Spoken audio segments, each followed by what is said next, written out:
بسم اللہ الرحمن الرحیم۔ اردو ساؤنڈ کے دیکھنے اور سننے والوں السلام علیکم۔ ناظرین گرامی، خلافت عثمانیہ کی پہلی ایپیسوڈ لے کے آپ کی خدمت میں حاضر ہوا ہوں۔ برائے کرم سماعت فرمائیے۔ ناظرین گرامی، عثمانیوں کا تعلق ایک ترکمانی قبیلے سے ہے جو 7ویں صدی ہجری بمطابق 13ویں صدی عیسوی کو کردستان میں آباد تھا اور چرواہا پیشہ کرتا تھا۔ چنگیز خان کی قیادت میں جب منگولیوں نے عراق اور ایشیا کو چک کے مشرقی علاقوں پر حملے کیے تو عثمان کا دادا سلیمان شاہ اپنے قبیلے کے ساتھ ہجرت کر کے کردستان سے اناضول کے علاقوں میں آ بسا اور اخلاق کے شہر کو اپنا مستقل بنایا۔ یہ 617 ہجری 1220 عیسوی کی بات ہے۔ سلیمان شاہ 668 ہجری بمطابق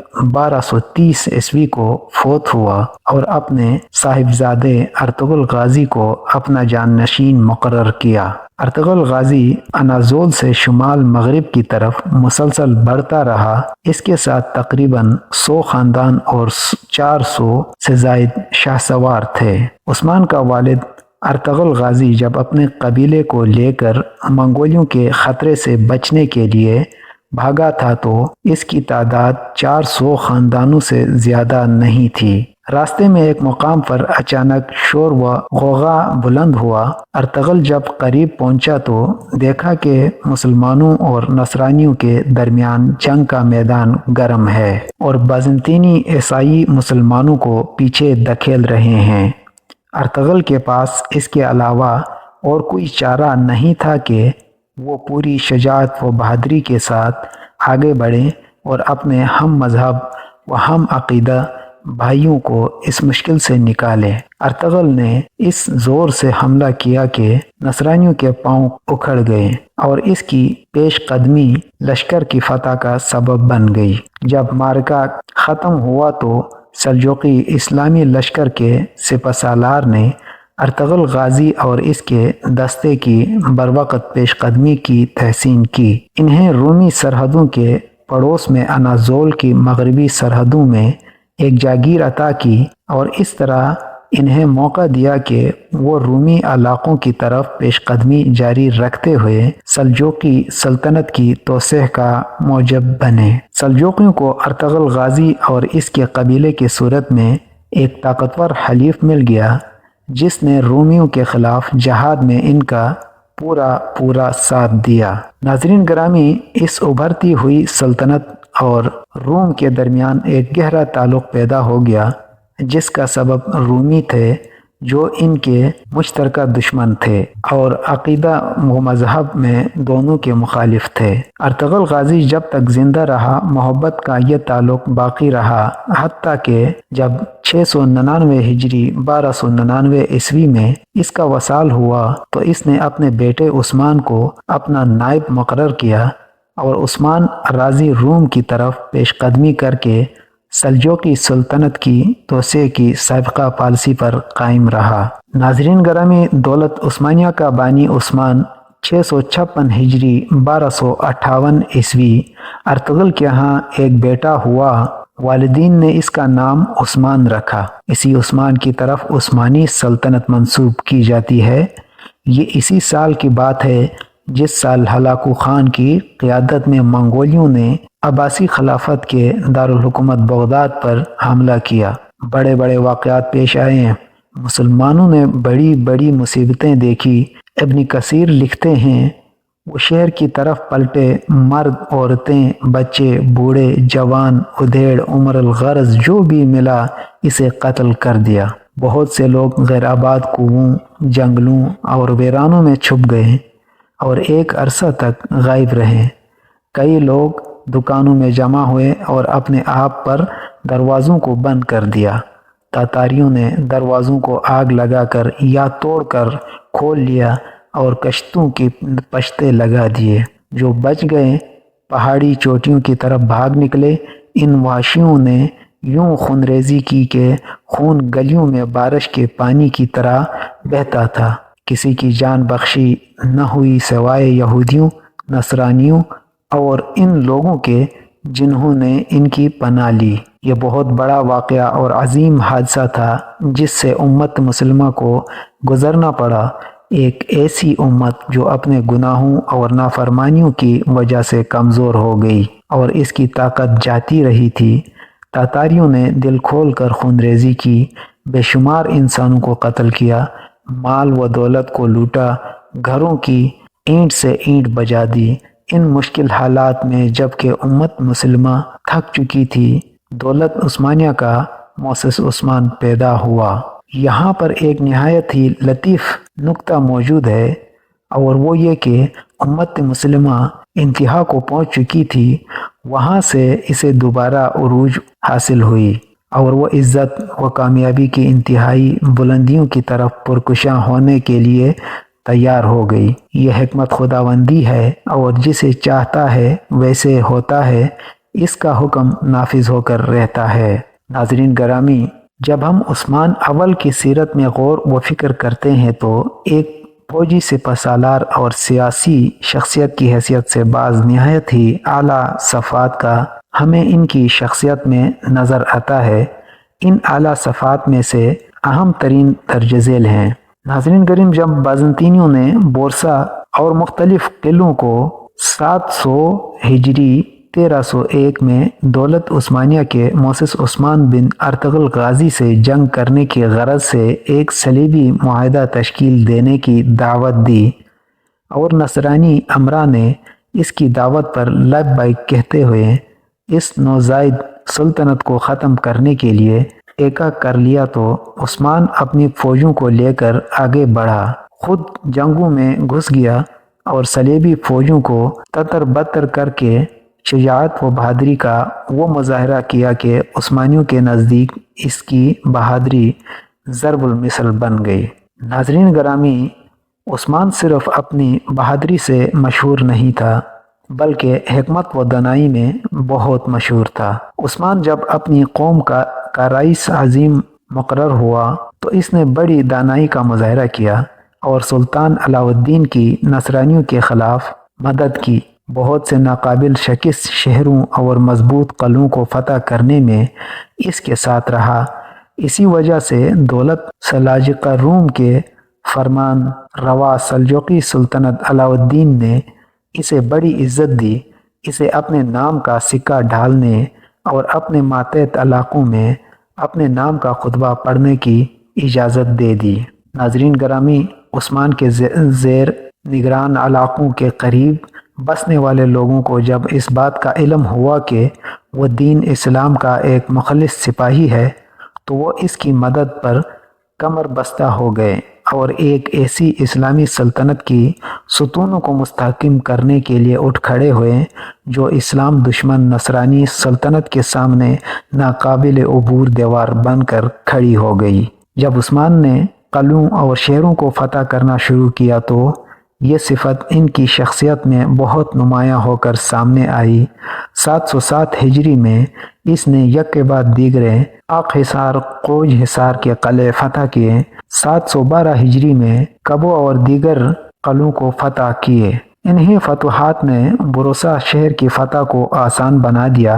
حالانکہ یہ مشکل ترین معرکہ تھا، لیکن عثمان کے حوصلہ اور استقامت نے فتح کا تاج اس کے سر پر سجا دیا۔ کئی سال تک عثمان اور امیر شہر اقرینوس کے درمیان سخت معرکے ہوئے، لیکن بالآخر نصرانی سپہ سالار کو سر جھکانا پڑا اور شہر عثمان کے حوالے کرنا پڑا۔ یہ خوبی اس وقت زیادہ نمایاں ہو کر سامنے آئی جب بورسا کے سپہ سالار اقرینوس نے عثمان کے بارے چھان بین کی اور اسلام قبول کیا۔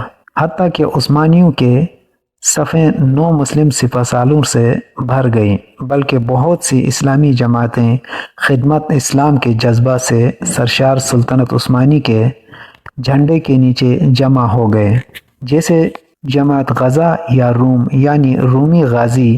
یہ وہ اسلامی جماعت ہے جو حدود روم پر نظر رکھتی تھی اور ہمیشہ سرحد پر خیمہ زن رہتی تھی۔ یہ جماعت عباسی خلافت کے دور سے رومی حملوں کے سامنے صد سکندری بنی ہوئی تھی۔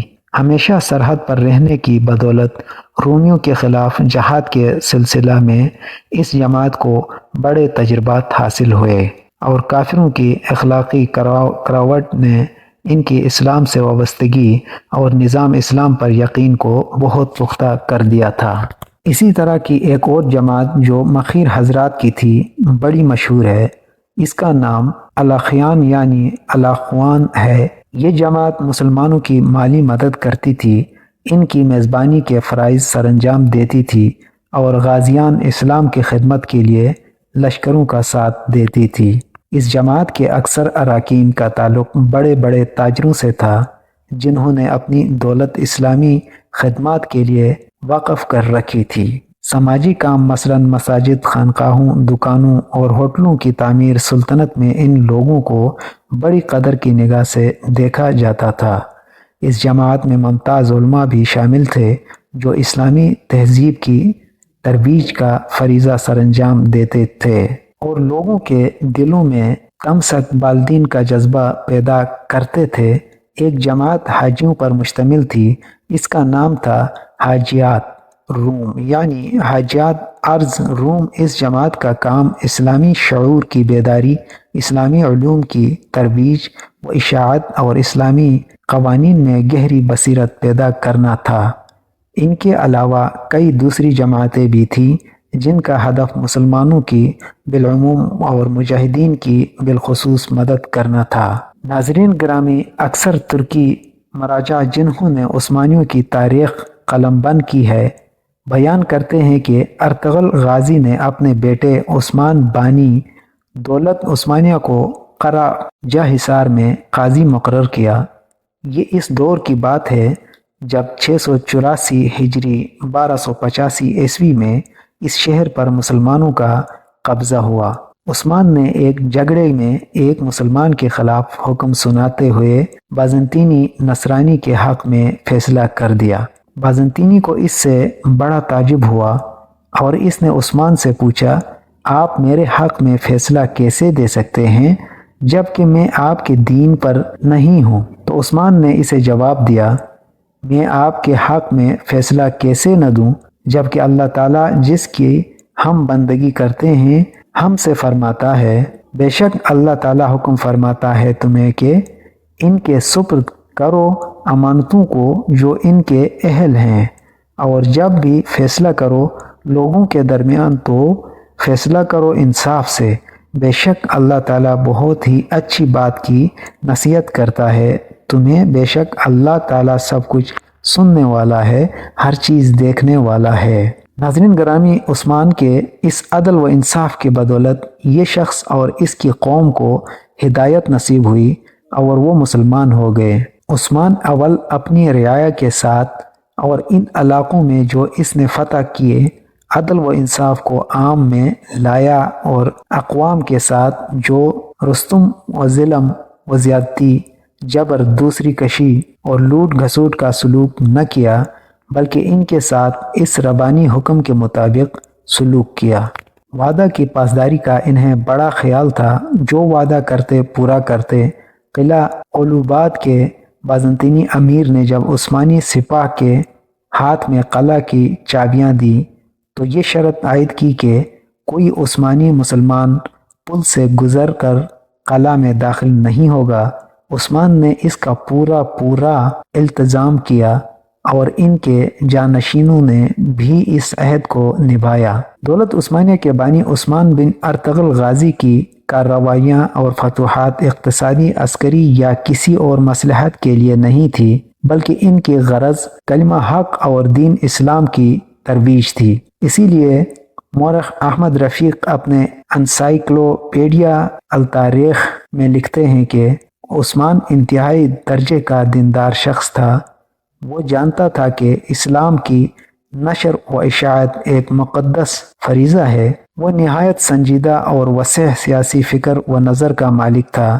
عثمان نے اپنی سلطنت کی بنیاد و اقتدار کی محبت پر نہیں رکھی بلکہ اس کی بنیاد اسلام کی اشاعت کی محبت پر رکھی۔ عثمان بن ارطغرل اس بات پر گہرا یقین رکھتے تھے کہ ان کی زندگی کا وظیفہ صرف اور صرف کلمت اللہ کے لیے جہاد فی سبیل اللہ کرنا ہے۔ اس نے اپنی تمام ذہنی اور جسمانی قوتیں اس مقصد کو پایا تکمیل تک پہنچانے کے لیے وقف کر دیں۔ یہ تھی عثمان اول کی بعض اعلیٰ صفات جو در حقیقت ایمان، روز آخرت کے لیے تیاری، اہل ایمان کے ساتھ محبت، اہل کفر عیسائیان سے نفرت اور جہاد فی سبیل اللہ اور دعوت حق کے ساتھ ان کی محبت کا طبعی ثمرہ تھی۔ یہی وجہ ہے کہ عثمان اپنی فتوحات میں ایشیا کو چک کے علاقے میں رومی حکمرانوں سے 3 میں سے ایک چیز اختیار کرنے کا مطالبہ کرتے تھے: اسلام قبول کریں، جزیہ دیں یا پھر جنگ کے لیے تیار ہو جائیں۔ اسی وجہ سے بعض لوگ دائرہ اسلام میں داخل ہوئے اور بعض نے جزیہ دے دیے، لیکن جن لوگوں نے نہ اسلام قبول کیا اور نہ ہی جزیہ دینے پر راضی ہوئے، عثمان نے ان کے خلاف جہاد کیا اور اس میں کسی سستی کا مظاہرہ نہ کیا، اور اس طرح رومیوں کو پیچھے دھکیلتے ہوئے بہت سے علاقوں کو اپنی مملکت میں شامل کر لیا۔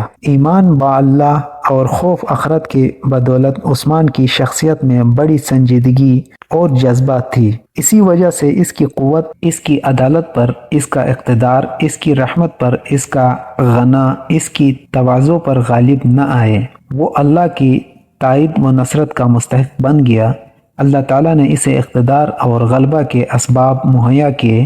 یہ اللہ کریم کا اپنے بندے عثمان پر خصوصی فضل تھا۔ اللہ کریم نے حسن، تدبیر، کثرت، جنود و وقار کے ذریعے ایشیائی کو چک میں انہیں اقتدار بخش دیا۔ اللہ کریم کی اس پر خصوصی نگاہ تھی کہ اس پر توفیق کا دروازہ کھول دیا اور اس کے بلند مقاصد اور اہداف کو پورا کر دیا۔ دعوت اللہ کی محبت کے سبب انہوں نے بڑے کارنامے سر انجام دیے۔ انہوں نے اپنی تلوار خارا شگاف کے ذریعے جہاں عظیم فتوحات حاصل کیے، وہاں ایمان اور حسن کردار کے ذریعے دلوں کو مسخر کیا۔ جب بھی کسی قوم پر غلبہ حاصل ہوا، اسے حق اور ایمان با اللہ کی دعوت ضرور دی۔ وہ اپنی سلطنت کے تمام علاقوں اور شہروں میں اصلاحی کاموں کے حریص تھے۔ انہوں نے حق اور عدل و انصاف کی حکمرانی عام کرنے کی کوشش کی۔ انہیں اہل ایمان سے گہری محبت اور سچی لگن تھی، اور جس طرح وہ اہل ایمان کو دل و جان سے چاہتے تھے، اسی طرح اہل کفر و عیسائیان سے نفرت کرتے تھے۔ دولت عثمانیہ کے بانی امیر عثمان کی زندگی جہاد اور دعوت دین سے عبارت تھی۔